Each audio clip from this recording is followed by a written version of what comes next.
Welcome to Silent Secrets. I'm your host for tonight's mystery. Today's tale begins with a quiet moment, a simple knock, a forgotten letter, and a truth that was never meant to be discovered. Chapter 1. Launch night. The evening air carried a faint chill, though within the quaint little cafe on Brookside Lane, warmth and anticipation mingled like two old acquaintances. The smell of freshly brewed coffee interwove with the faint, musty aroma of aged books that lined the walls from floor to ceiling. As I entered, the soft tinkle of a piano somewhere in the back corner provided a gentle accompaniment to the low murmur of polite conversation. The cafe, usually quiet and welcoming to solitary readers, had been transformed into a stage for literary ambition, a launch night that promised sophistication, celebration, and, as events would soon reveal, calamity. I observed the guests carefully as they arrived, each one carrying a veneer of charm that concealed undercurrents of rivalry, envy, or desire. Among them, the figure of Leonard Hale stood as a beacon of nervous excitement. He was a man whose genius lay in the subtle elegance of words, yet whose personal life seemed riddled with insecurities and unfulfilled longing. Leonard's face, usually composed in serene contemplation, now betrayed the slightest tremor of anticipation. His eyes darted across the room, gauging reactions, seeking validation, yearning for admiration. How curious it is, I thought, how the mind of a poet can be both a sanctuary and a labyrinth of fragile emotions. The guests arrived in waves, each carefully chosen for their connection to literature, art, or patronage. There was Edith Marlowe, whose sharp eyes and sharper tongue had made her reputation as both critic and collector. Jonathan Pierce, a publisher with hands as greedy for profit as they were for prestige, and Victoria Lang, a young poetess whose work showed promise, but whose envy of Leonard's established fame was evident in every measured smile. Their conversations, conducted in hushed tones, were punctuated with laughter that was ever so slightly too loud, too rehearsed. Each movement, each glance, was a subtle declaration of self-interest. One could almost feel the invisible threads of ambition weaving a tapestry of tension across the room. As I made my way to a quiet corner, observing the interplay of personalities, I could not help but notice minor details that would escape a less attentive eye. The angle at which Jonathan Pierce held his glass, the way Victoria's hand trembled as she reached for a canapé, the fleeting glance Edith gave Leonard as he spoke of his collection, all minutiae, yet each a brushstroke in a portrait of human motives. These are the things, I reflected, that often betray truth more reliably than words, for words may be rehearsed, while gestures are seldom controlled. Leonard Hale began the launch with a modest speech, his voice tinged with the nervous energy of one unaccustomed to public acclaim. He spoke of inspiration, of the labor and love embedded in his new collection, and of the importance of sharing poetry in a world increasingly dominated by the superficial. Polite applause followed. Yet in the undercurrent of that applause, one could sense currents of envy and rivalry, as though each clap contained an unspoken question: am I truly impressed, or merely obliged to appear so? Humans are, after all, creatures of duality, and in their duality lies both the charm and the danger of society. Following the speech, Leonard invited the guests to peruse his works, displayed elegantly on tables covered with crisp white linen. The pages were a revelation of subtle genius, each poem a window into a soul, both tender and tormenting. I observed the reactions closely.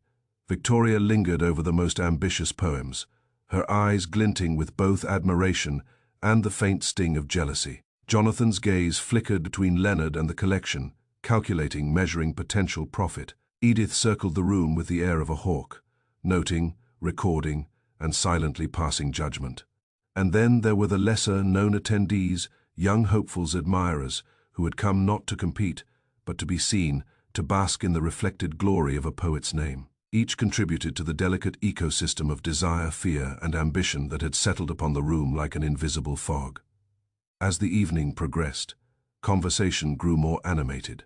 Debates over poetic technique mingled with quiet gossip about the social circles represented in the room. Leonard moved among his guests with the courteous ease of a practiced host, Yet each smile seemed slightly forced, each gesture slightly rehearsed. It was then, as I observed him, that I noticed a small, telling detail, the tremor in his hand as he offered a glass of wine to a visiting critic. The subtle signs of stress, the unguarded nervousness, were clues not just to his personality, but to the fragile dynamics at play in the room. In my experience, it is often the smallest tremor, the briefest hesitation, that heralds far greater consequences. And then there was the matter of the evening's centerpiece, a signed first edition of Leonard's collection, to be raffled as a mark of gratitude for the supporters present.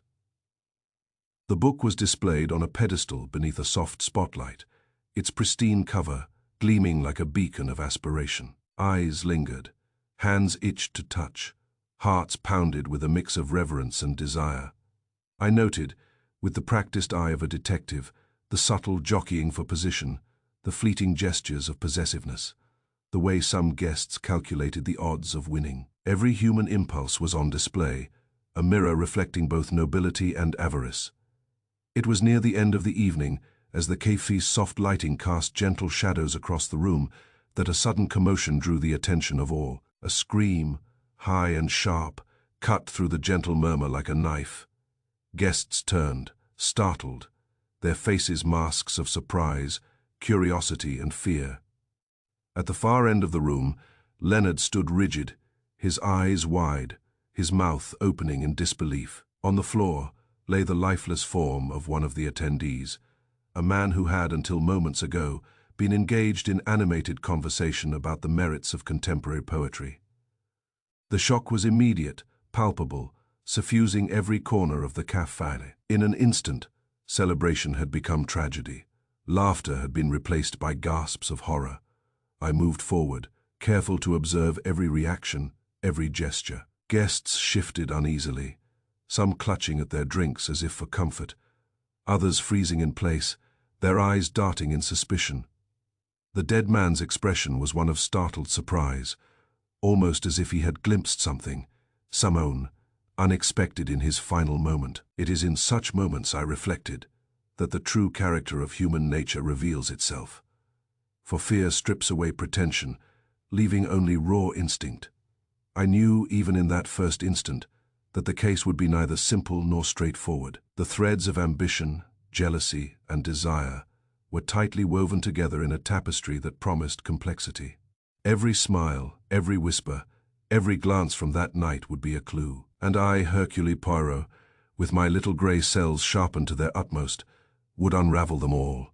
For in the midst of celebration and culture, murder had made its quiet, insidious entrance. And it was my task to illuminate the truth that lay hidden beneath layers of human artifice. Chapter 2. The toast.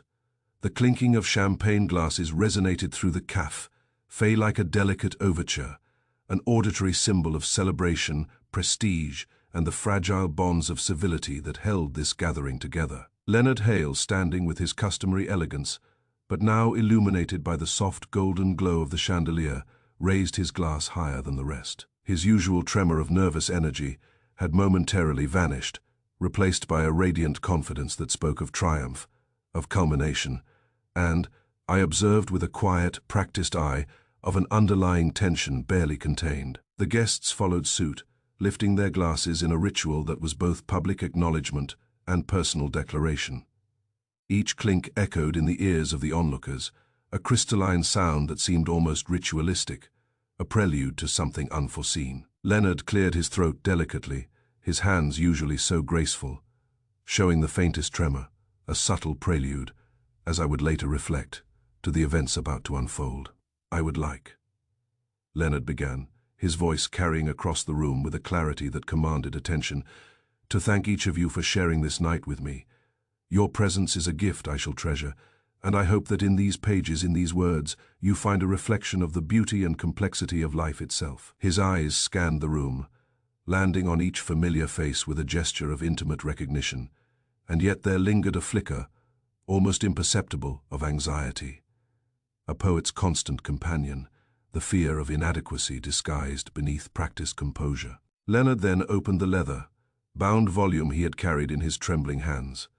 The edges of the pages were pristine, almost luminescent under the soft lighting, and the gold embossing of his name caught the gaze of several admirers, causing momentary envy to flare in their expressions. He began to read, his voice rising and falling with the cadences of verse, each line imbued with passion, melancholy, and the intricate artistry of betrayal. Betrayal, he recited, enunciating each syllable with careful precision, is a quiet poison, one that seeps into the heart before the eyes perceive the wound. It travels silently, leaving in its wake the shattered fragments of trust once held sacred.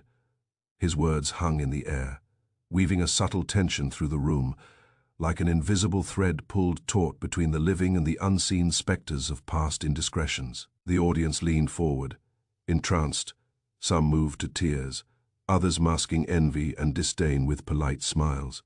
Yet in that spellbound moment, I, Hercule Poirot, noticed minute details others might miss, a hand brushing nervously along the spine of a fellow guest, a flicker of apprehension in the eyes of Victoria, Lang, the subtle tightening of Jonathan Pierce's jaw as he measured both the aesthetic and monetary value of the verses being read aloud. These details, seemingly insignificant, were the first whispers of a storm to come. Leonard closed the book, his voice softer now, carrying an almost conspiratorial tone. And so, let us remember that the truth, though often hidden, cannot remain concealed forever. In the end, every action, every intention, every secret finds its reckoning. There was applause, polite yet restrained, punctuated by murmurs of admiration. Yet I could not shake the impression, a subtle foreboding that these words, so beautifully wrought, were not merely poetic musing. They were, unknowingly to the listeners, an omen. It was at that moment, just as the applause reached its peak, that the first warning manifested. Leonard's hand, which had been steady throughout, now twitched slightly. A cough escaped him, faint at first, almost casual, and I watched the slight paleness of his face, the narrowing of his eyes as if the air had thickened suddenly. Champagne glasses paused. Mid-air conversations faltered, the cough repeated, harsher this time, more insistent, drawing the attention of all present. "Leonard," Edith Marlowe asked, her voice tinged with both concern and alarm, stepping closer, her hand extended in a gesture of support. He raised a hand to dismiss the concern, attempting a reassuring smile, yet the tremor in his chest betrayed him. His lips parted once more, and with a sudden, violent cough, he collapsed. The volume of movement was so abrupt, so catastrophic, that for a fleeting instant, time seemed suspended. The glass slipped from his grasp, champagne cascading over the polished floor like liquid crystal, the noise cutting through the stunned silence. Guests froze in shock. Some instinctively reached toward him, while others recoiled, paralyzed by the sudden transformation of a joyous gathering into a tableau of horror. Leonard lay motionless on the floor, the once brilliant spark in his eyes now extinguished, his final expression, one of astonishment mingled with a peculiar serenity. Silence settled over the café, like a heavy, suffocating shroud, interrupted only by the faint, frantic murmurs of those struggling to comprehend the scene. I knelt beside him, careful not to disturb any subtle evidence, observing the scene with meticulous attention. The tremor in his hand moments before, the sudden collapse, the absence of any struggle, all spoke volumes. Poison, I suspected immediately, though naturally, one must consider every possibility. Accident, medical condition, sudden shock, or deliberate intervention, each scenario presented itself. Yet the manner of his fall, the precise timing amid a recitation about betrayal, suggested intent beyond chance. The reactions of the guests were as revealing as the incident itself. Victoria Lang's eyes were wide, not only with shock but with a rapid calculation of circumstance, a mind racing to reinterpret past envy and recent conversations. Jonathan Pierce appeared momentarily white, his hands clenched as if restraining words or perhaps a guilty thought. Edith Marlowe, usually composed, had abandoned her mask of calm. Her sharp eyes now scanned the room, darting from face to face, as though seeking the culprit in real time. Even minor guests, typically invisible, shifted nervously, some whispering accusations, others speculating silently, their gestures betraying fear and suspicion in equal measure. He stood slowly, surveying the room. The champagne, spilled yet shimmering, reflected the fractured light of the chandelier above. A metaphor, perhaps, for the evening itself, shattered elegance, a veneer of civility broken, and beneath it, the raw, tangled threads of human motive exposed. Guests murmured to each other, their voices carrying snippets of speculation. A cough, a misstep, an unseen hand, perhaps even the poetry itself as catalyst. How curious, I thought, that a night devoted to artistry and intellect could so swiftly descend into violence and fear. I took in every detail, every reaction, every minute movement. Leonard's wristwatch, slightly askew, the faint residue of powder, unnoticed by all but the keenest eye. On the edge of his glass, the subtle shifts of posture among those closest to him during the final moments of his recital. All of these were whispers of truth, waiting for the methodical mind to listen, and in that moment I resolved that the mystery would not go unsolved. For as with all crimes, however elegantly veiled, the human soul leaves traces of its intent, and it is the detective's duty to interpret them. The café, once a haven of culture, had become a crucible of suspicion, where every smile and glance was now imbued with uncertainty. Guests glanced at one another with unease. Their earlier ambitions now mingled with fear. The poetry of betrayal had transformed from metaphor into reality, and it fell to me, Hercule Poirot, to disentangle the web of deception, envy, and hidden motives that had turned a night of celebration into a stage for murder. And so, the toast had ended, not in honor, but in death, and the game of detection had only just begun. Chapter 3.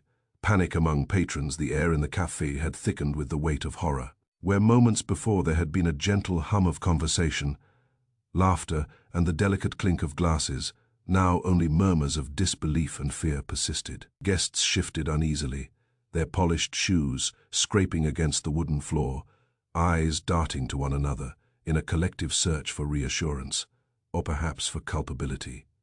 Each face, each hand, each subtle movement seemed suddenly suspicious. I observed them with a calmness that contrasted starkly with the chaos around me, for in panic, true character reveals itself. The maid, a young woman with a naturally timid demeanor, had pressed a hand to her mouth as she stammered. Someone must call. A doctor. Her voice quivered, carrying across the room like a fragile bell.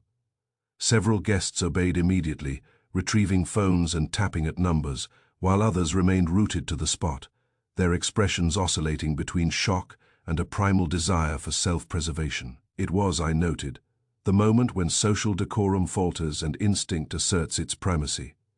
I knelt beside Leonard Hale once more, observing the details of his collapse with meticulous care. There was no sign of struggle, no contusions, no visible injury. His posture was unnaturally serene, as if death had come with deliberate precision. Yet even in this outward calm, there were subtleties. The slight discoloration at the corners of his lips, the faint, unnatural sheen upon his skin, that suggested an internal affliction, one that had acted silently, efficiently, and with lethal intent. My little gray cells, sharpened by years of observation, worked swiftly. The symptoms spoke unmistakably of poison, but what kind, and by whose hand? The guests, meanwhile, had begun to murmur among themselves, their voices low yet charged with nervous energy. Victoria Lang, still clutching her glass, leaned toward Jonathan Pierce, whispering urgently, her eyes wide with a mixture of fear and calculation. "Do you think, could it have been intentional?" she asked, her tone barely audible over the general commotion. Pierce's expression tightened. He looked about the room as if weighing every possibility, assessing the risk that one of these very individuals might be responsible. Edith Marlowe, ever the observer, moved with a predatory grace among the clusters of guests, her gaze sweeping systematically over each person present. One might have mistaken her movements for mere curiosity, yet I recognized the practiced precision of someone mentally cataloging potential motives and alibis. She paused near the bar, leaning slightly toward the young maid, whose nervous glances betrayed both confusion and fear. In that small exchange, Edith's eyes flickered with the faintest glimmer of satisfaction, or perhaps anticipation of the revelations yet to come. I stood and surveyed the room from a central position, noting the subtle interactions unfolding.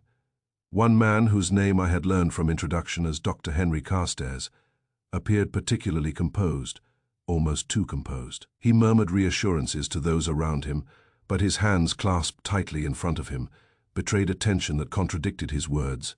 Such discrepancies are never without significance. Instinct and observation, when combined, reveal far more than casual inquiry ever could. Among the minor guests, whispers began to spread like wildfire.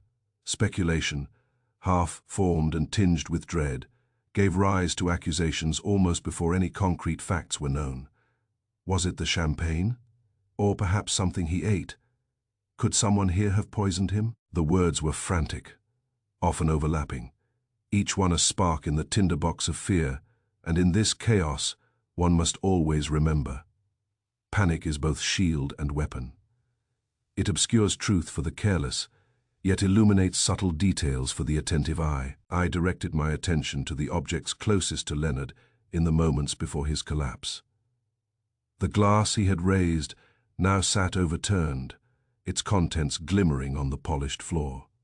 I noted the slight residue along the rim, the faint sediment that clung stubbornly. Nearby, the book he had been reading from lay open, untouched by the surrounding disaster, yet somehow implicated by proximity. Every item, every interaction, was a potential clue. The poison, subtle and insidious, had already spoken. Its message was clear, yet veiled behind the mask of ordinary objects and ordinary gestures. As I examined the scene, I considered the psychological state of the attendees. Fear had transformed the room into a theater of suspicion. Hands twitched nervously, eyes shifted rapidly, avoiding and seeking in equal measure. Some guests whispered reassurances to themselves, while others muttered accusations at their neighbors. I recognized that such behavior was not merely reactionary. It was instinctive, primal, a survival mechanism triggered by the presence of sudden death. And yet, for a detective, these very reactions are treasures, for they betray the hidden threads of motive, opportunity, and temperament. The maid returned, her face pale, holding a small silver bell that she rang with trembling fingers. "The doctor is on his way," she announced, her voice quivering like a leaf caught in a gust. The announcement, though meant to reassure, seemed only to amplify the tension. Guests glanced at one another with a mixture of hope and fear. Some appeared relieved, imagining that medical expertise might restore life to Leonard Hale. Others, whose motivations were more sinister, may have felt panic at the prospect that evidence might be discovered before their intentions could remain hidden. I took this moment to speak to the assembled patrons, my voice calm, measured, commanding yet gentle. "Mesdames et messieurs," I began, enunciating each syllable with deliberate precision. "I beg you to remain seated, do not touch anything, and do not interfere with the scene. Every detail, however small, is precious. Haste may obscure what patience reveals." The words had the desired effect. A measure of order began to return, though the undercurrent of fear remained, palpable, almost electric. Victoria Lang approached cautiously, her voice almost a whisper. "Monsieur Poirot, you believe it was poison?" she asked, her eyes flickering with anxiety and curiosity. I inclined my head slightly, noting her tone, the subtle tension in her posture and the glimmer of intellect behind her fear. "It is not merely a belief, mademoiselle," I replied, my voice measured and precise, "but a conclusion drawn from the evidence and from the absence of alternative explanations. Poison is subtle. It is intelligent. It is, unfortunately, often deliberate. And in cases such as these, one must assume that an intent exists until proven otherwise." The murmurs among the guests grew softer, as if the suggestion had spread silently from lip to lip. Some nodded, as if seeking confirmation of suspicions they already held. Others frowned, their minds racing to rationalize what had occurred. The atmosphere remained tense, a fragile balance between fear and fascination. Guests fidgeted with glasses, adjusted collars, or clasped hands tightly. unaware that each movement, each gesture, was being observed and recorded, each a potential thread to unravel the mystery. As the first distant sound of a siren approached, signaling the arrival of medical aid and soon law enforcement, I allowed my gaze to linger on the faces before me. Panic, while universal in its initial eruption, manifests uniquely in each individual. Some masks fall away, others are reinforced, revealing ambitions, fears, and hidden alliances. In the trembling hand, the darting eye, the subtle cough, I perceived the beginnings of a web that would, with care and attention, reveal the intricate lattice of human motives woven through this night of sudden tragedy. The poison had spoken, invisible yet eloquent, and the room had become both stage and crime scene.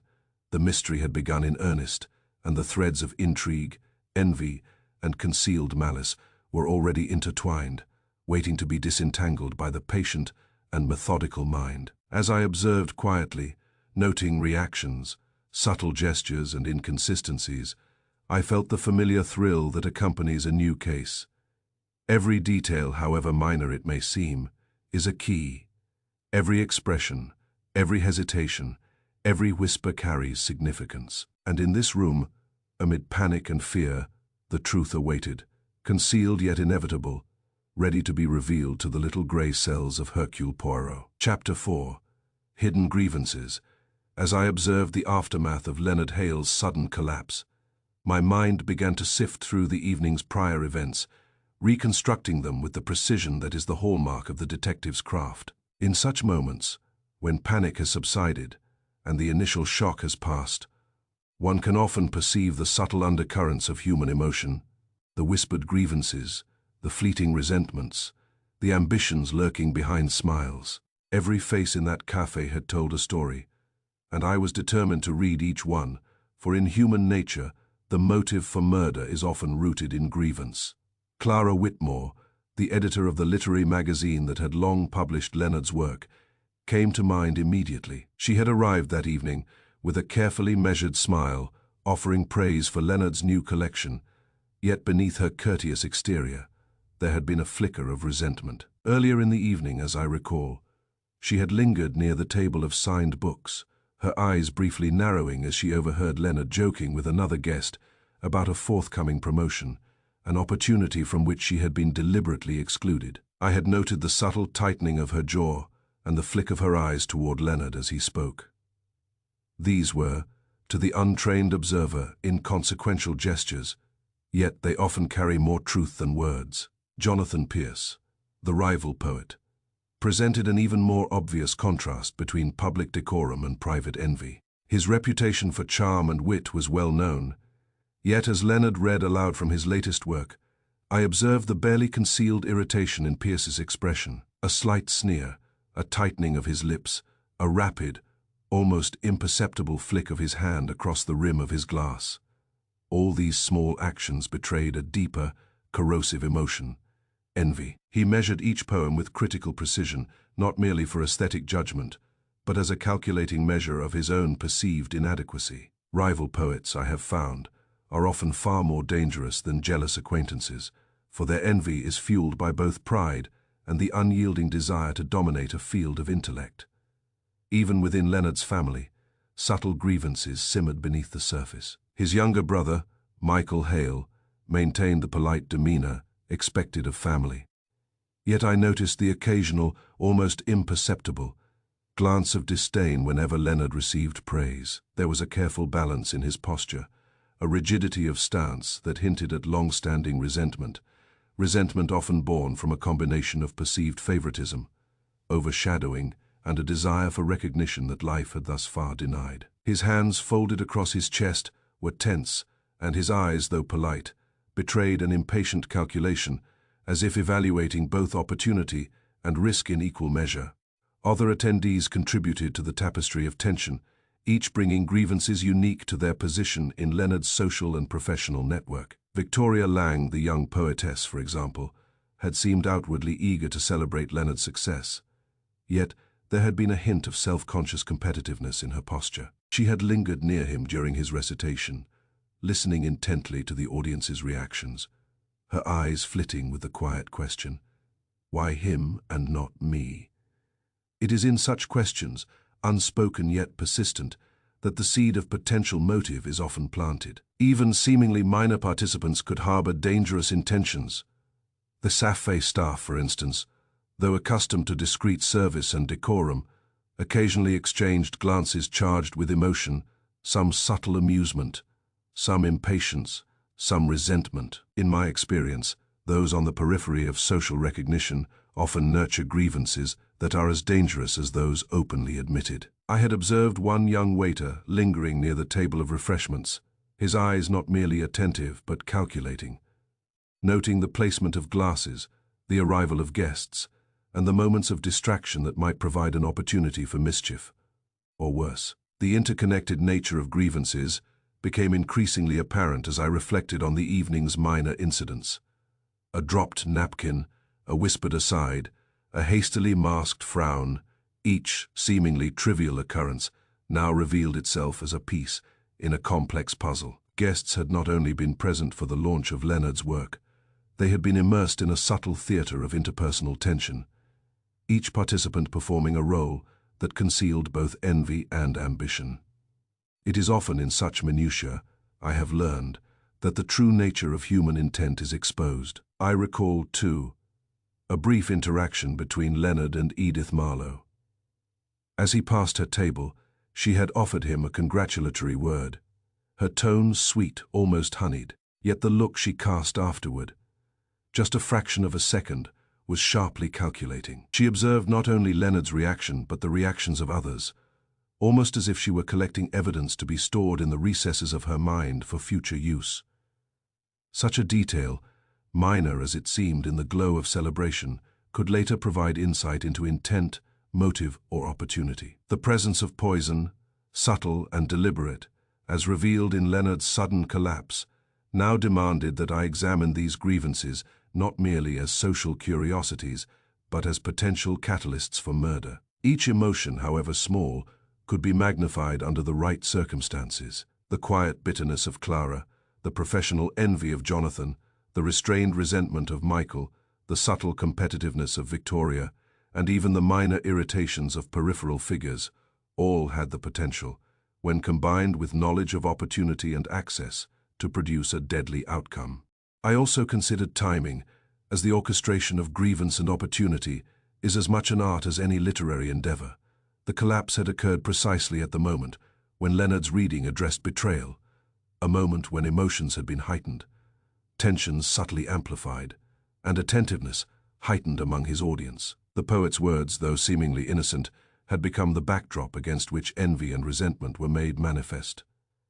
Timing, I reflected, is often as revealing as method, and in this case, the poet's own artistry had unwittingly highlighted the fractures among those who surrounded him. I took a quiet inventory of the room, noting each individual and their relationship to the deceased, observing subtleties that might otherwise be overlooked. The placement of guests relative to Leonard, the trajectory of their glances, the direction of their attention during the reading, all were critical pieces of a tableau that was, in its entirety, both intricate and revealing. In murder, as in poetry, the smallest detail often carries the weightiest significance. As I reflected on these hidden grievances, I became acutely aware that the café had transformed from a venue of celebration into a crucible of motive. Each face now bore a subtle mark of possibility. The seemingly polite smiles were masks, the gentle gestures potential deceptions. It was the interplay of these hidden resentments, combined with opportunity and subtle method, that would form the basis of the investigation to come. And so, I began to map the connections in my mind, noting each grievance, each envy, each subtle spark of bitterness. In the quiet observation of human behavior lies the foundation for detection. Leonard Hale's death had been sudden, silent, and seemingly inexplicable. But human nature, when examined with care, seldom fails to reveal the threads of causality. As I contemplated these hidden grievances, I realized with clarity that understanding the subtle resentments of the evening's attendees would be key to uncovering the truth behind the poet's untimely demise. The stage had been set not only by the act of murder, but by the intricate web of human emotion that had preceded it. Every whispered word, Every slight gesture, every masked resentment would soon have its consequence. And I, Hercule Poirot, with my little grey cells attuned to the nuances of motive, opportunity and psychology, would begin the meticulous work of disentangling this web, revealing which hidden grievance had grown poisonous enough to kill. Chapter 5. The strange cup the café had fallen into a peculiar quiet, punctuated only by the subdued whispers of the guests and the distant, measured steps of the maid who had summoned help. Leonard Hale's lifeless form remained the centerpiece of this tragic tableau, but my attention, naturally, turned to the objects immediately surrounding him. Among them, one item drew my focus with a singular insistence, a delicate teacup, resting near his hand, faintly stained with a residue of amber liquid. At first glance, it seemed innocuous, an elegant piece of porcelain, adorned with a delicate floral motif, its handle curved gracefully, as though sculpted to fit the hand of a gentleman poet. Yet there was something about the cup, something subtle, that suggested it was far more than a mere vessel for refreshment. The liquid it had contained, I surmised with my little grey cells already stirring, had been the medium of death, silent and insidious. A single sip had rewritten the evening, transforming celebration into catastrophe. I recalled the moment when Leonard had lifted this very cup during the toast. His hands, usually steady, had exhibited a barely perceptible tremor as he raised it. The gesture was so subtle that most would have attributed it to nerves or the excitement of the occasion. Yet in the context of subsequent events, it assumed a far greater significance. Timing and placement, I reflected, are essential elements in the orchestration of crime. And this cup was, without question, central to both. Only one person had served Leonard personally, that evening, Marian, the hostess of the café, a woman whose reputation for charm and discretion had long preceded her. She had approached Leonard's table with a graceful bow, offering the cup as one might present a rare treasure. Yet when questioned, her hands betrayed her nervousness, trembling just enough to suggest anxiety, guilt, or fear. It was, I noted, a tremor inconsistent with mere concern over the poet's sudden collapse. It was the tremor of someone whose mind harbored an unspoken burden. "Marian," I said, my voice calm yet commanding, drawing her attention. "You served Leonard personally this evening." She nodded, her lips pressed tightly together, eyes downcast, fingers twisting the hem of her apron. There was hesitation in her gesture, almost imperceptible, but it was there, a silent confession unspoken. "Yes, Monsieur Poirot, I brought him the tea myself," she admitted in a quiet, trembling voice. I observed her closely. Every detail mattered, the angle of her head, the avoidance of direct eye contact, the faint quiver in her jaw. These were all signals, subtle yet revealing, of a mind burdened by either fear or complicity. "And tell me," I continued gently, "did you notice anything unusual about the cup, the tea, or the preparation before you served it?" Marian shook her head almost imperceptibly. "No, monsieur. Everything was normal as usual. I prepared it as I always do." Her words were careful, measured, but the truth, as often happens, is rarely so neatly contained. Small inconsistencies, fleeting gestures, and the weight of conscience betray the presence of unseen forces. I considered the logistics of the evening, the preparation of tea in the kitchen, the careful attention of the staff, the multitude of guests, and the singular opportunity Marian had to approach Leonard personally. Opportunity, I reflected, is often the cornerstone upon which motive is acted. And yet, opportunity alone does not imply guilt. It must be weighed alongside the psychological state, the presence of grievances, and the subtle orchestration of events. Turning my attention back to the cup itself, I examined it with deliberate care. The faint stain, a delicate residue along the rim, hinted at what might have been overlooked by all others in the room. There was no sign of disturbance, no evidence of tampering beyond what could have been administered subtly and with precision. The act, I noted, had been elegant in its simplicity. A single sip, enough to deliver the intended result, yet discreet enough to appear entirely natural to the casual observer. The guests, meanwhile, continued to murmur in anxious clusters, glancing at one another with suspicion and unease. Each faced the revelation that the instrument of death had been something as ordinary as a teacup, familiar, unassuming, yet deadly. In their whispers, I could detect a mixture of relief and apprehension. Relief that they had not been the victim, and apprehension that someone among them had acted with intention so calculated as to exploit the trust inherent in service and hospitality. I then observed Marian as she moved timidly among the guests, her composure wavering with each step. There was a marked contrast between her usual graceful demeanor and the tension now etched across her features. This was a woman torn between loyalty and fear, possibly aware of truths she had yet to disclose, and in the context of poison, subtle enough to evade casual detection, she became a figure of immense interest, both as potential witness and, perhaps, as an unwitting participant. In reflection, I considered the poison itself. The act was too precise for chance. It required knowledge, planning, and timing. Whoever was responsible had anticipated Leonard's actions and habits, the timing of his toast, and the singular path by which the fatal tea would reach him. Marian had been the conduit, but was she the orchestrator, or merely an instrument in another's carefully crafted plan? My little grey cells required patience, observation, and deductive reasoning to unravel this crucial question. I spoke quietly to a small cluster of guests nearby, drawing attention to the significance of the cup without revealing any suspicion. "Observe," I said softly, "the objects around us. Notice the residue, the placement, the moments when ordinary acts conceal extraordinary consequences. Sometimes it is not force but elegance that delivers the message and subtlety that conceals the intent." My words, though measured, created a ripple of unease. Guests shifted in their seats, eyes darting toward Marian, toward the cup, toward one another. The interplay of human emotion became ever more intricate. Fear, guilt, and suspicion intertwined, creating a delicate web that held the room in quiet tension. Each movement, each glance, each hesitant step became a potential clue in the unraveling mystery. Who had manipulated this ordinary vessel to carry death? Who had orchestrated the timing so precisely that a single sip could deliver the ultimate consequence? And who, among the assembled guests, bore the psychological burden necessary to commit such an elegant crime? I stepped back from the cup, allowing my eyes to sweep over the room once more. Guests whispered, gestured subtly, and observed each other with heightened vigilance.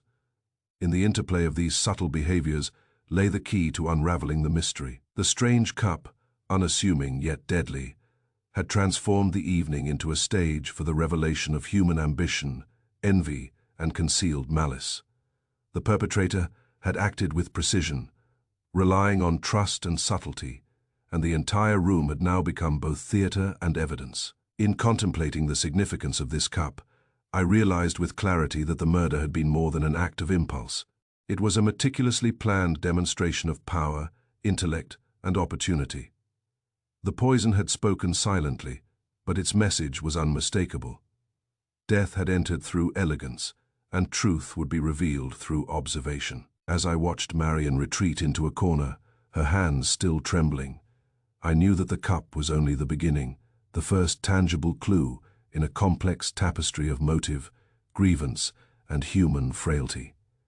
The stage had been set, and every actor was now in place. The investigation would hinge upon understanding the relationships, the emotions, and the subtle actions surrounding this seemingly innocuous object. And I, Hercule Poirot, with my little grey cells sharpened to their utmost, would begin the careful work of tracing the path of this deadly sip, from preparation to delivery, and, ultimately, to the mind that had conceived it. Chapter 6. Motives in the margins, the sea café still heavy, with the scent of spilled champagne and faint traces of tea, had transformed from a scene of celebration to one of quiet, simmering suspicion. The guests, though outwardly composed, were like coiled springs, each concealing a mix of fear, envy, and unspoken thoughts. In such an atmosphere, human motives reveal themselves in small, telling details, the tilt of a head, a tightened fist, a glance that lingers too long. It is within these minutiae that the true story of murder, is encoded. As I moved discreetly among the guests, my attention was drawn to the poets who had arrived that evening under the guise of camaraderie and shared admiration for Leonard Hale. In conversation, their words were polished, polite, often veiling a subtle venom. One mentioned Leonard's latest collection with admiration, only to follow it with a careful lamentation about the thin line between inspiration and appropriation. "It is remarkable, of course," one whispered to another, "but did he not borrow that metaphor from my earlier work?" I observed their reactions closely. Victoria Lang, the young poetess, shifted in her seat, her eyes darting toward Jonathan Pierce as he nodded in agreement. Each gesture, though slight, betrayed a web of envy, rivalry, and concealed resentment.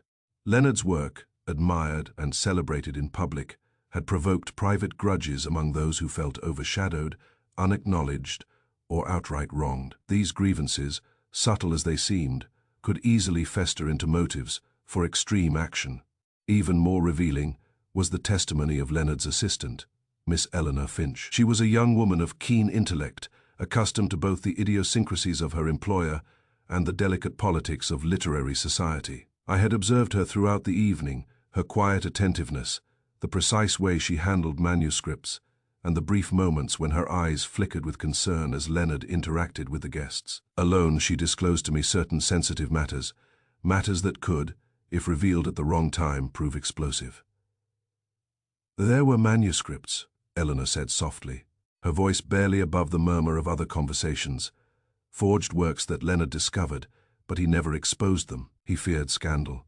He wanted to protect reputations, even those that did not deserve protection. She paused, her eyes searching mine for understanding. "I suspect someone may have been angered by this discretion." Here, it was no longer merely envy over recognition or accolades. It was the deeper, more dangerous realm of secrets kept and knowledge withheld. Leonard's ethical decisions, his refusal to reveal the forgeries, may have been an affront to someone who saw justice or vengeance differently. A poet, whose pride is tied to originality and public acknowledgement, might interpret such silence as a personal insult, a theft of opportunity, or a challenge to authority. I reflected upon the notion of a poem of vengeance, written not on paper, but through human action. Leonard's literary circle, bound together by admiration, rivalry, and fragile egos, had been unwittingly performing this silent composition. Each guest contributed a line, a stanza, an entire verse of malice and concealed resentment, which ultimately culminated in his demise. The artistry was not in words alone, but in the orchestration of intention, the subtle manipulation of circumstance, and the exploitation of trust. I turned my attention to Jonathan Pierce, who had remained unusually silent since the initial shock of Leonard's collapse. His face betrayed a conflict, outward decorum masking inward agitation. The rivalry between him and Leonard had been long-standing, marked by professional competition and subtle barbs exchanged in literary salons and reviews. I noted the slight way his fingers tapped upon the table, a rhythmic, almost unconscious gesture, a sign of impatience, irritation, or perhaps calculation. In such subtle movements, the mind often betrays the truth that the tongue conceals. Victoria Lang, too, became an object of careful observation. Her gestures, polite but precise, seemed calculated to convey both sorrow and innocence. Yet there were moments when her eyes flitted toward the overturned teacup, toward Marion, and then back toward the group of poets with whom she had previously conversed. The triangulation of glances, combined with her competitive nature, suggested a mind actively weighing opportunity and consequence.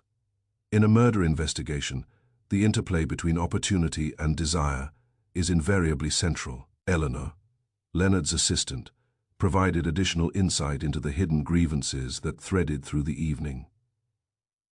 "There were complaints," she whispered, "from those who felt their verses had been appropriated.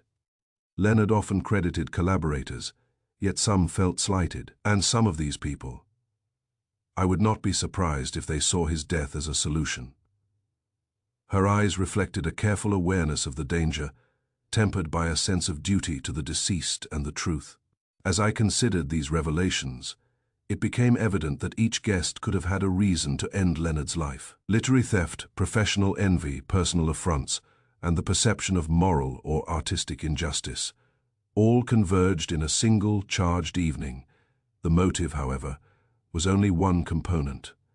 Timing, opportunity, and method must be aligned with human intention to produce the fatal outcome. In this case, the poisoned sip of tea had acted as the final, lethal stanza in a poem of vengeance silently composed by human hands. The interplay between written and lived artistry fascinated me. Leonard, a master of metaphor, imagery, and subtle nuance, had been unaware that the art of life, shaped by ambition, jealousy, and hidden malice, was now reflecting his own themes of betrayal. The human heart, I reflected, is often more inventive than any poet. Its vices, when orchestrated with precision, can surpass even the most carefully constructed verse in cruelty and effectiveness. I observed the subtle ways in which the other guests reacted to these truths. Some whispered discreetly among themselves, attempting to reconstruct the events of the evening and assign blame.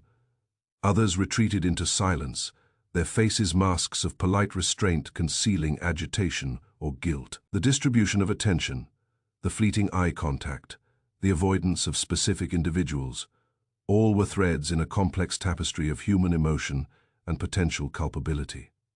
The room had become a silent theater, each participant an actor in a performance of grief, fear, and concealed ambition. Yet, unlike the staged recitals Leonard had cherished, this performance bore real consequences, with life itself as the stake. In such a theater, every gesture is a line of the narrative. Every glance a punctuation mark, every whispered remark a footnote in the poem of vengeance unfolding before me. As I reflected upon the implications of these hidden motives, I realized that the investigation would require meticulous attention to the intertwining of literary ambition, personal resentment, and ethical conflict. Every conversation from the evening, every private grievance, every overlooked slight could provide the key to unlocking the mystery. The guests' grievances, though whispered and hidden, had shaped the trajectory of the evening in ways that were subtle yet deadly. Thus, the café remained a crucible of concealed resentment, each patron a potential contributor to the orchestrated act of murder. The poet's demise, though sudden and shocking, was not an accident of fate. It was the culmination of a network of grievances and ambitions, carefully cultivated and silently enacted. My task, Hercule Poirot, was to unravel this intricate web, deciphering the motives hidden in the margins and the verses of human behavior that had led inexorably to death. In the quiet aftermath of revelation, I noted with satisfaction that the clues were present, though obscured by layers of human complexity. The key would be patient observation, precise deduction, and an understanding of the subtle interplay of psychology and opportunity. Leonard's life had ended, but his death had set in motion a puzzle as intricate as any stanza he had ever written. A poem of vengeance composed in human actions and awaiting the methodical scrutiny of my little grey cells. Chapter 7. The portrait, the café's atmosphere, already heavy with the residual tension of Leonard Hale's death, assumed a new dimension as my eyes were drawn upward toward the grand portrait that hung above the fireplace. It was a remarkable painting, one that captured Leonard in mid-thought, pen poised delicately above parchment, eyes sharp, focused, and curiously accusatory. The portrait's gaze seemed almost alive, piercing the room, weighing upon each of the guests, as though it itself were an observer of human frailty and duplicity. There is, I have often observed, a peculiar power in a painted likeness. The artist imbues it not only with physical resemblance, but with emotion, intention, and character. This portrait was no exception. From the subtle curve of the lips to the intensity of the eyes, it conveyed Leonard's intellect, his passion, and perhaps most importantly, his discernment, standing beneath it. One could not help but feel that one's own motives were exposed to that silent scrutiny. Several guests shifted uneasily, their glances flickering toward one another, as if seeking reassurance, or perhaps assessing guilt. My attention, however, was drawn not only to the artistry, but to a faint, almost imperceptible scent. It lingered in the air near the canvas, subtle but distinctive, a chemical tang faintly floral, reminiscent of certain compounds used in oils and pigments, yet carrying a deadly implication. I had smelled it before in my investigations, and recognition was instant. The traces of poison discovered in Leonard's cup corresponded, almost precisely, to the same compound as the scent I now perceived near the portrait. A sudden realization struck me.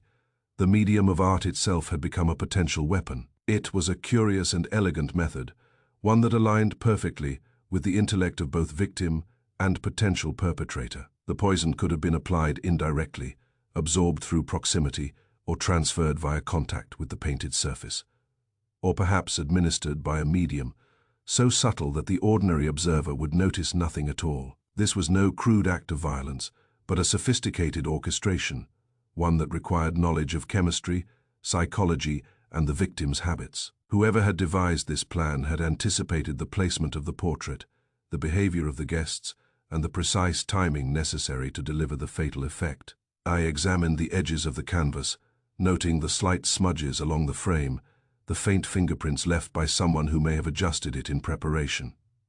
My eyes were drawn to the brushstrokes themselves. The thick oils along certain areas retained residues that could not have been part of the original painting. These traces, subtle to the casual eye, suggested that the portrait had been used as a conduit for the poison, an elegant, indirect instrument of murder. And in this, I noted, there was a poetry that reflected Leonard's own world, a murder carried out with the sophistication and subtlety of the literary artistry he so admired. I sought out the painter, Mr. Julian Faraday, a man of temperamental genius, whose reputation had been secured by his ability to capture both the visage and the inner spirit of his subjects. He arrived shortly, summoned at my request, his presence commanding attention despite his modest stature.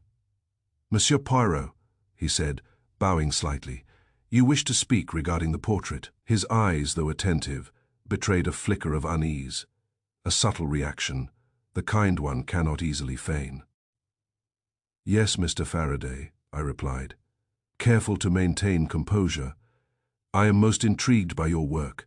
The likeness is impeccable, yet there are anomalies that demand explanation.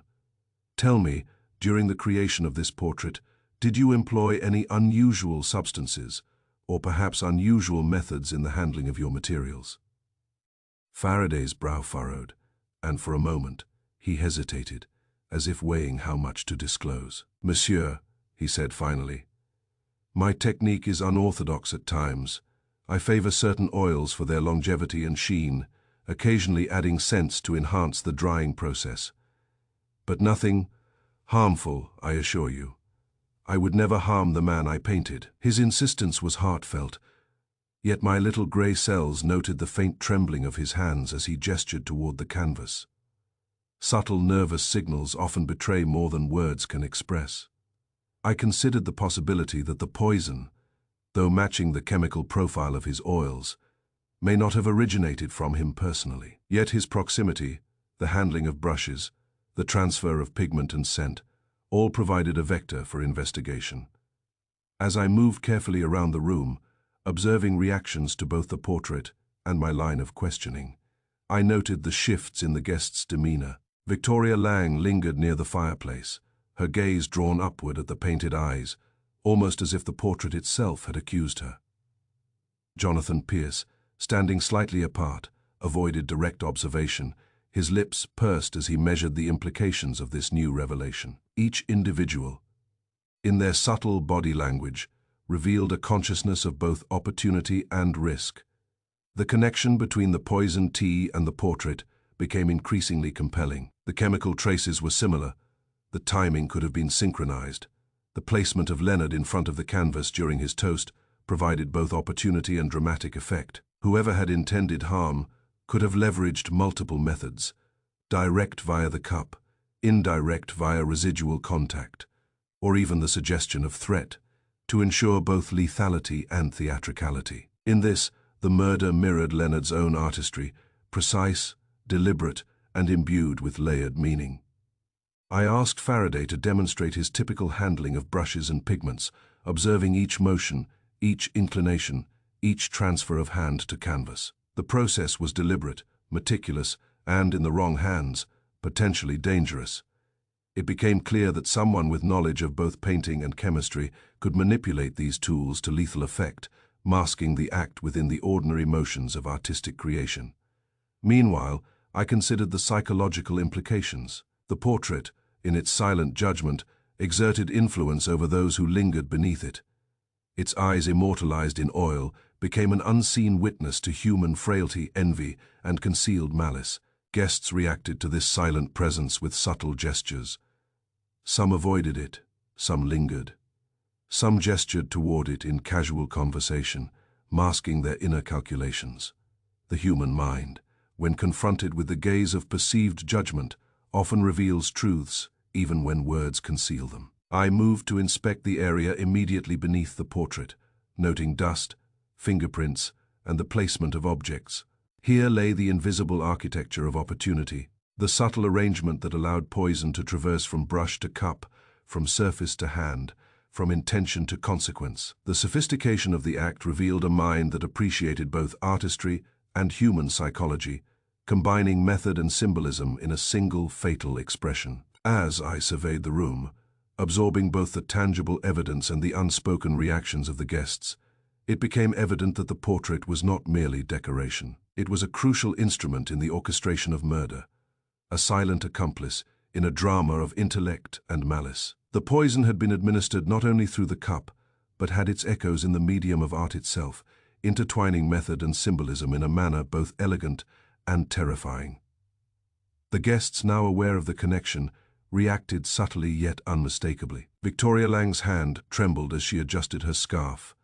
Jonathan Pierce's posture stiffened. Marion, ever cautious, avoided eye contact.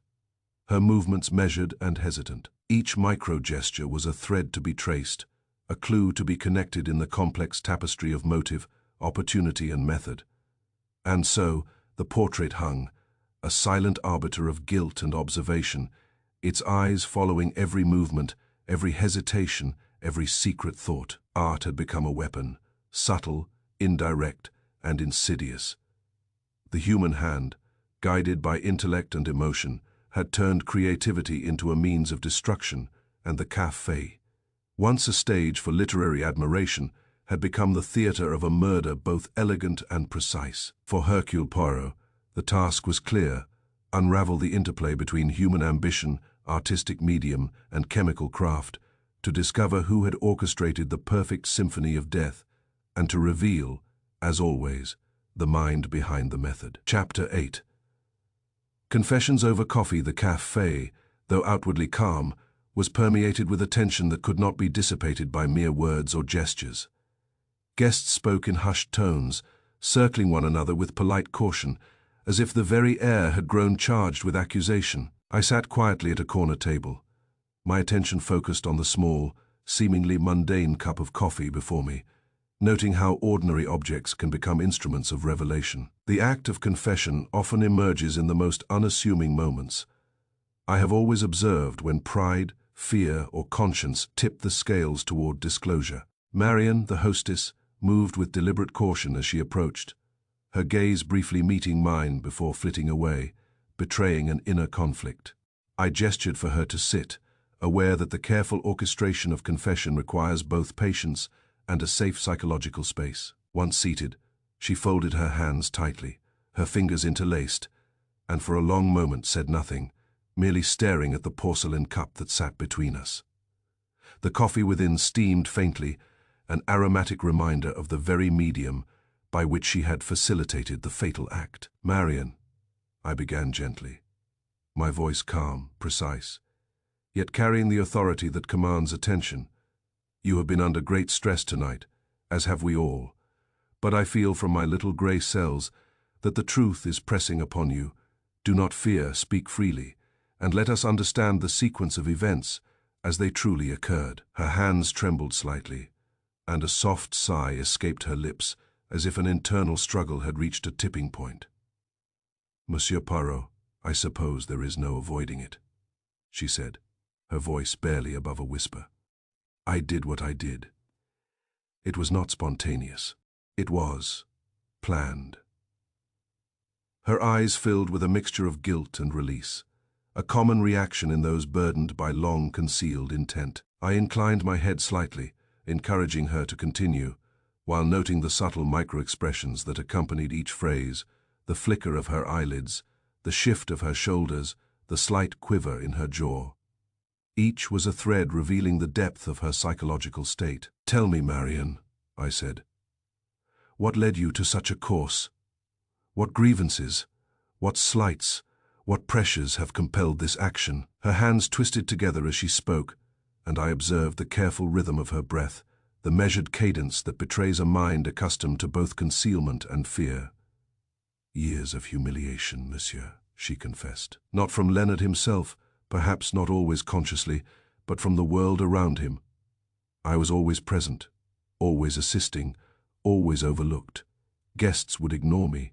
The staff would joke behind my back, and even Leonard, he never truly acknowledged my efforts. I tried to be patient, discreet, loyal, but pride and indignation festered quietly, until one evening I realized I could act. Her gaze fell to the coffee cup before us, as if seeing the instrument of her action rendered her own confession tangible. The cup.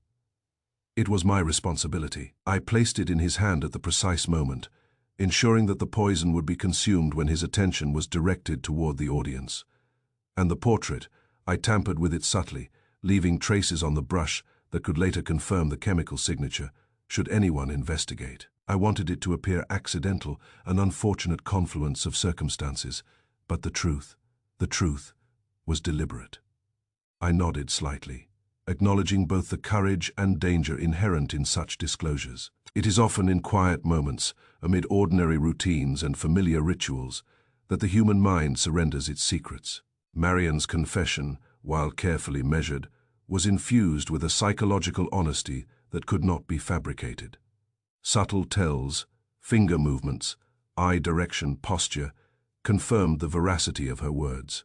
She continued, her voice gaining strength as guilt began to give way to relief. I did not act out of hatred exactly. It was indignation, monsieur. Years of being invisible, unnoticed, and ridiculed.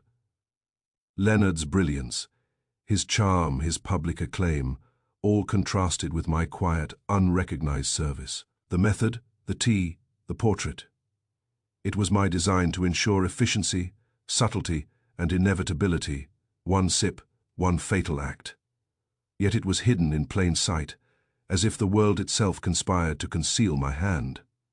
As she spoke, I noted the psychological sophistication of her plan. Every detail, the timing of the toast, the handling of the teacup, the manipulation of the portrait, demonstrated both intellectual acuity and intimate knowledge of human behavior. Marian had orchestrated the act with precision, leveraging the trust inherent in her role as hostess and assistant to execute a crime cloaked in apparent accident. I interjected carefully, drawing attention to subtle aspects of her confession that bore critical significance. "Marian, the portrait's chemical traces matched the poison in the cup. This indicates careful planning.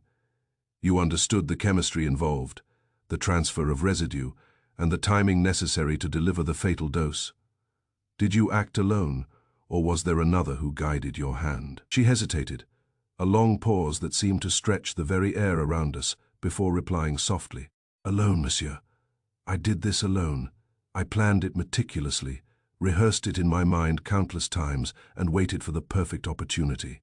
No one else knew, not Jonathan, not Victoria, not even Leonard. It was my act, my burden, my revenge for years of quiet suffering." Her confession, delivered with such careful honesty, painted a vivid portrait of motive intertwined with method. The act was not impulsive but calculated, not careless but precise, not vengeful in the crude sense but surgically designed to exploit human trust and perception. She had transformed ordinary objects, the teacup, the portrait, into instruments of her intent, demonstrating a chilling understanding of subtlety and human psychology. I reflected upon the broader implications. Every guest, though previously a potential suspect, now had their roles redefined in light of this revelation. Marian's confession did not negate prior grievances or motives among the poets and associates. It merely clarified the execution of the fatal act. The interplay of opportunity, resentment, and method had converged entirely under her orchestration. As I concluded the interview, I noted her posture relax slightly, a release of tension that accompanied the surrender of truth. The act of confession, particularly when psychologically weighted, often provides not only clarity for the investigator, but a measure of catharsis for the confessor. Marian's hands, once trembling with fear, now rested more evenly, though the shadow of guilt lingered. I considered, finally, the elegance of the crime, a sip of tea, a subtle tampering with art, and the precise orchestration of timing and opportunity intent, carefully masked as accident, had executed itself with the same precision that Leonard himself might have admired in a well-constructed stanza. The human mind, in its capacity for both grievance and ingenuity, had transformed indignation into method, subtlety into action, and ordinary objects into agents of fatal consequence. In the quiet aftermath, I observed the café once more. Guests whispered, some in shock, others in tentative relief, unaware of the meticulous reasoning that had revealed the truth. The mystery, though now partially illuminated, still demanded careful reflection. The precise execution of the act, the subtle manipulation of circumstance, and the psychological depth of the perpetrator's motive all required integration into the final account. Marian's confession, uttered over the unassuming comfort of coffee, crystallized the case. Years of overlooked service, compounded by public humiliation, personal indignation, had culminated in an act of elegant vengeance. The portrait had been tampered with, the cup deliberately placed, and intent had masqueraded as accident. The web of grievance, opportunity, and subtle manipulation now lay bare, and the stage was set for the ultimate revelation, one that would expose the full orchestration of human motive and the precision of a mind devoted to both artistry and consequence. Chapter 9. Words as Evidence. The quiet of the café had settled into an almost reverent hush. Guests lingered in clusters, speaking softly, their conversations hesitant and loaded with an awareness of the tragedy that had unfolded. Even the flames of the fireplace seemed subdued, casting long shadows over the polished wooden surfaces. It was here, amid the lingering aroma of tea and coffee, that I returned to Leonard Hale's manuscripts, the precious tomes that had once inspired admiration and rivalry alike. For in literature, as I have often observed, the author leaves subtle hints, not only about his craft, but occasionally about the very dangers that surround him. I carefully opened Leonard's newest manuscript, the collection that had been unveiled only hours earlier. The paper, faintly scented with the ink of the press and slightly smudged with fingerprints, was warm with the human touch of the poet himself. Each verse carried Leonard's trademark wit and precision, yet beneath the surface, something new and urgent caught my attention. A folded note, tucked discreetly between pages, almost imperceptible to anyone who had merely thumbed through the collection. With deliberate care, I unfolded the note. The handwriting was unmistakably Leonard's, neat, precise, and imbued with a subtle rhythm that reflected his literary mind. The message was concise yet laden with significance. It suggested suspicion, perhaps a premonition, regarding the hostess. Marian. The words hinted at unease about her behavior, observations of her subtle attention to detail, and a sense that she was unusually invested in the proceedings of the evening. Watch closely, the note read. For those who serve with too much precision may conceal intentions darker than the eyes perceive. The verses surrounding the note, once playful and celebratory, now assumed a chilling new dimension. Lines that had been crafted to amuse or charm became ominous warnings, almost prophetic in their tone. A stanza about spilled tea, previously whimsical, now appeared as a veiled foreshadowing of the act that had claimed Leonard's life. A playful reference to a painted portrait acquired new meaning, its gaze now seeming to judge not merely character, but culpability. In this subtle intertwining of literature and life, Leonard had left a breadcrumb trail of suspicion, encoded in his own words. I reflected upon the implications. Leonard's manuscript, intended for publication and for the pleasure of his audience, had become a repository of evidence, a record of observation and intuitive foresight. Often, The writer's sensibilities extend beyond the realm of the conscious intuition, experience, and attention to nuance, combined to create a form of literary prescience. Leonard, it seemed, had perceived more than he voiced aloud, leaving a trace for the discerning observer to follow. Turning the pages, I noted additional annotations in the margins, small, almost invisible marks that highlighted certain phrases. Some were simple corrections, others, subtle underlines or dots, seemed to correspond to the movements and behaviors of those present at the launch. The acts of serving tea, arranging books, lingering near the portrait, each was noted, either consciously or subconsciously by the poet. It was as if Leonard had composed not merely a collection of poems, but a record of potential danger, a map of intentions cloaked in artistic expression. I summoned Marian quietly, requesting her presence near the manuscripts. Her hands trembled slightly as she approached, though she maintained the decorum of a hostess. I allowed her to observe the unfolded note and the surrounding verses, though I refrained from revealing the full content. Instead, I spoke of literature's subtle power to record observation, to encode warning, and to reveal intent. "Marian," I said, my tone gentle yet incisive, "do you see how even words crafted with elegance and precision may serve as instruments of insight?" Leonard was not merely a poet. He was an observer of human nature. He noted what others might overlook, and sometimes these observations take the form of subtle caution. Her eyes flickered toward the note, betraying a recognition she could not entirely disguise. A shadow passed across her face, a fleeting acknowledgement that she understood the connection between Leonard's words and the act that had occurred. There was a tension in her posture, a mixture of apprehension and residual fear, as if the realization of the inevitability of her exposure had arrived. I returned to the manuscript, examining the folded note with renewed attention. Its positioning was deliberate, between pages she had handled during her service, in proximity to the verses that referenced domestic service and attention to minute details. The poet had not merely noted suspicion, he had encoded a subtle trail, ensuring that any diligent observer, one with patience, intelligence, and discernment, could reconstruct the pattern of behavior that had led to the fatal act. I reflected on the interplay between literature and evidence. Leonard's words were simultaneously art and witness, observation and record. The act of murder had been executed with precision, masked as accident, yet in the careful placement of a note, in the subtext of poetry, and in the annotations in the margins, the truth had left its mark. The manuscript had become both a testament to genius and a silent witness to human malice. Observing the other guests, I noted subtle reactions.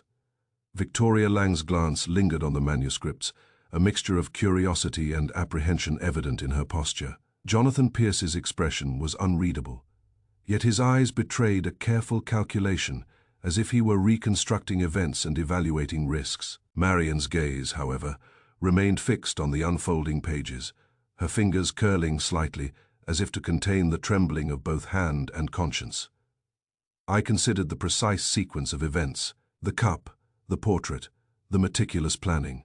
All were instruments of Marian's act, yet the manuscript had provided an unintentional safeguard, a record left by the keen eyes of Leonard himself. Literature, in its purest form, had foreseen its own tragedy, the verses, annotations, and folded note combined, to reveal not only suspicion but also the meticulous observation of behaviors, the subtle encoding of warning, and the silent indictment of the person most involved in orchestrating the crime. In this, I saw the final piece of the puzzle coalesce. Leonard's manuscript did not merely entertain or inspire, it revealed a pattern, identified opportunity, and hinted at intent. The very act of recording, of composing, of annotating, became a conduit for justice, ensuring that the truth, though hidden from casual observers, could not be wholly suppressed. The poet, even in death, had left his own evidence, a literary fingerprint that pointed decisively toward the orchestrator of his demise. Thus, the final clue lay not in the objects themselves, the cup, the portrait, but in the intersection of observation and expression. Words, once playful, had become instruments of revelation. Literature had foretold its own tragedy, encoding suspicion, insight, and human observation in a manner both subtle and undeniable. It was a testament to Leonard Hale's genius, and it provided Hercule Poirot with the decisive evidence necessary to understand the full scope of motive, method, and culpability. In the hushed quiet of the café, surrounded by whispers and glances, I realized that the manuscript had completed its role in this drama. It had become both witness and testimony.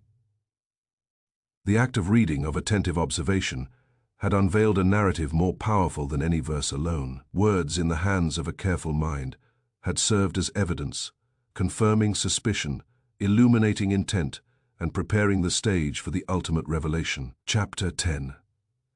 The silence of the café, the evening outside the café, had grown dark, the last vestiges of twilight slipping quietly into the embrace of night. Inside, the room, once vibrant with anticipation and polite chatter, now carried a hush that spoke of reflection, realization, and subdued anxiety. I sat alone at a small table near the hearth, the warmth of the fire contrasting sharply with the chill that always accompanies confrontation with human malice. My coffee, dark and aromatic, steamed gently in its cup, offering a modest comfort as I contemplated the events that had unfolded. Throughout the evening, I had observed, questioned, and deduced. Each guest had revealed, in words and in gestures, fragments of truth. The teacup, the portrait, and ultimately Leonard's own manuscript had provided a path, a subtle, intricate trail, leading to the identity of the person who had transformed grievance into calculated action. The act of murder, though disguised in elegance and subtlety, had left traces, not just in objects, but in human behavior, psychological patterns, and the meticulous observations recorded by the victim himself. Marian, the hostess, had confessed in quiet tones, her voice trembling with a mixture of guilt and relief. Her motive, carefully nurtured over years of perceived slights and humiliations, had culminated in a single deliberate act. The poisoned sip, the subtle tampering of the portrait, the manipulation of circumstances, each element had been orchestrated with precision. Yet, as her confession revealed, intent alone does not complete the puzzle. Opportunity, observation, and subtle human behavior all converge to transform desire into consequence. I rose slowly, allowing my eyes to sweep over the coffee tray, taking in the guests one final time. Each had been complicit in their own way, not through action, but through the web of motives and emotions that had created the perfect stage for murder. Victoria Lang, poised and elegant, met my gaze with a mixture of curiosity and apprehension. Jonathan Pierce, ever calculating, had remained silent, his eyes reflecting the tension between rivalry and relief, and the others, previously concealed within polite conversation, now carried in their expressions the acknowledgement that human ambition, when unchecked, can both illuminate and darken the heart. Mes amis, I began, my voice calm yet commanding, carrying through the quiet room. We have gathered not only to understand what has transpired, but also to illuminate the mechanisms by which an act of malice was brought to fruition. Leonard Hale, a man of genius, observation, and foresight, has left for us a final lesson, one in which words, actions, and human character converge. The guests leaned in subtly, the tension in the room coiling tighter, as my words began to reveal the pattern that had gone unnoticed by all but the most attentive observer. The instrument of death, I continued, was both subtle and elegant, a sip of tea carefully administered, combined with the opportunity created by proximity and trust. The portrait, seemingly innocent, was a secondary channel through which the poison could assert influence, its presence amplifying the precision of the act. A faint murmur passed through the assembled guests. I gestured toward Marian, who sat with her hands folded tightly in her lap, her posture betraying both tension and the faint relief of having spoken the truth. The hostess, Miss Marian, executed this act. Her motive arose from years of perceived humiliation and unacknowledged effort. She orchestrated the circumstances meticulously, ensuring the fatal sip coincided with the public toast, and that the portrait served as both concealment and amplifier. Her actions, though deliberate, were also the product of human indignation and long-suppressed grievance.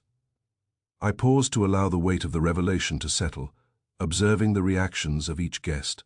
Some stiffened, the subtle acknowledgement of human vulnerability flashing in their eyes. Others, perhaps relieved, realized that their own actions had not crossed the threshold into culpability. And yet, all were reminded of the precarious balance between ambition, observation, and the capacity for moral deviation. My gaze then fell upon Leonard's manuscript, still open on a nearby table. It had served as the final clue, the voice of the victim, speaking beyond the silence of death. A folded note, tucked among the pages, had hinted at suspicion, offering insight into the subtle observations Leonard had made. Words, once playful and celebratory, had now revealed their double purpose, forewarning and testimony. Literature, in Leonard's hands, had become both record and evidence, a silent witness to human behavior and the orchestration of intent. "Observe," I said softly, drawing attention to the manuscript, "how even in art, even in words, the human mind leaves its trace." Leonard foresaw aspects of the danger, recording subtle indicators, warning us through the language he mastered. In literature, as in life, observation is key. The mind that watches closely can uncover truth, even where the eye perceives only elegance and normality. The guests, absorbing this, began to understand the final interplay of motive, method, and observation. The act of murder had been carefully disguised, yet the combination of human behavior, forensic subtlety, and literary insight had illuminated the path from intent to action. Justice, I reflected, is often quiet, invisible, and inevitable, revealed not through spectacle, but through reasoned attention to the details of life and the intricacies of human character. I returned to my coffee, its warmth a small comfort against the weight of reflection. The room, once a theater of rivalry, aspiration, and human subtlety, now held a tempered silence. Guests prepared to depart, each carrying away ambitions tempered by caution, pride restrained by awareness, and the lingering understanding that human behavior, like art and literature, is never without consequence. As I observed them leave, I considered the final tableau of the evening. Leonard's portrait still gazed down from the fireplace, immortalizing not merely his likeness, but the subtle dynamics that had led to his death. Some portraits capture life, its vibrancy, and its human emotion. Others, as in this case, immortalize the consequences of ambition, grievance, and precision in action. The room, though emptying, retained the imprint of intellect, observation, and moral clarity. I rose, placing a final coin on the table for the coffee, and allowed the silence to settle fully. Justice had been served, though quietly, through revelation, reasoning, and understanding. The events of the evening, now fully illuminated, had demonstrated the elegance and danger inherent in human ambition, the precision of methodical action, and the enduring power of intellect and observation to discern truth. The café, bathed in the dim glow of lamplight, now stood as a witness to the conclusion of this delicate and tragic performance. And I, Hercule Poirot, having applied my little grey cells to the tangled web of motive, method, and opportunity, could leave with satisfaction the knowledge that the quiet hand of justice, guided by intellect and observation, had prevailed. Some portraits, indeed, capture life, but others, as I observed once more, immortalize death.